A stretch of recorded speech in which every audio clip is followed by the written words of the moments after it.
Alright, good morning mga boss, mga paps. So, meron tayong gagawing click 150i from Pasay.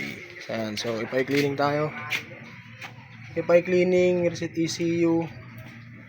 Papalitan natin yung fuel filter niyan, pati yung magneto niyan, pipinturahan natin. Tapos yung panggilid check natin. Pati yung mga brake, ayusin natin para umapit. Kasi sasabak to sa gera. Alright, so yun yung owner, si Boss Pop sa pagmahal. Yo! Yan. Okay, let's go. Alright mga boss, mga paps, so tapos na natin ma-tune up yung Click 150i. So ngayon mag-FI cleaning kami, tapos palit tayo ng fuel filter. Yan. Okay, let's go.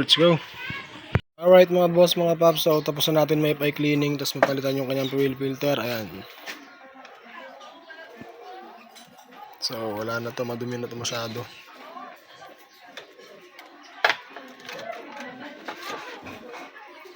So bago na fuel filter niyan. Ngayon may gulong, kailangan linisan kasi maingay. Let's go. Alright mga boss, mga paps, so ito magneto naman kami ng Honda Click 150i. So repaint natin.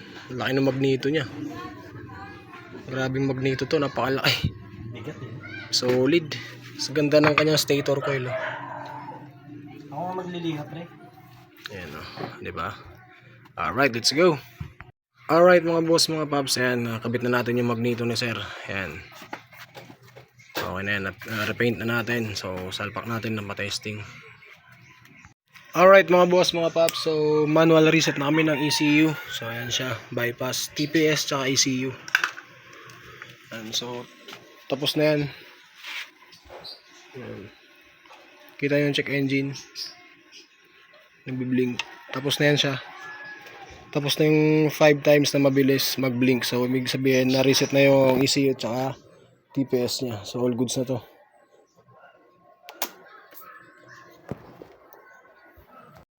Alright mga boss, mga paps, so all goods na yung Honda Click 150i. So goods na yan. Reset ECU, CVT, FI cleaning, change fuel filter, tsaka repaint ng magneto. So all goods na yan.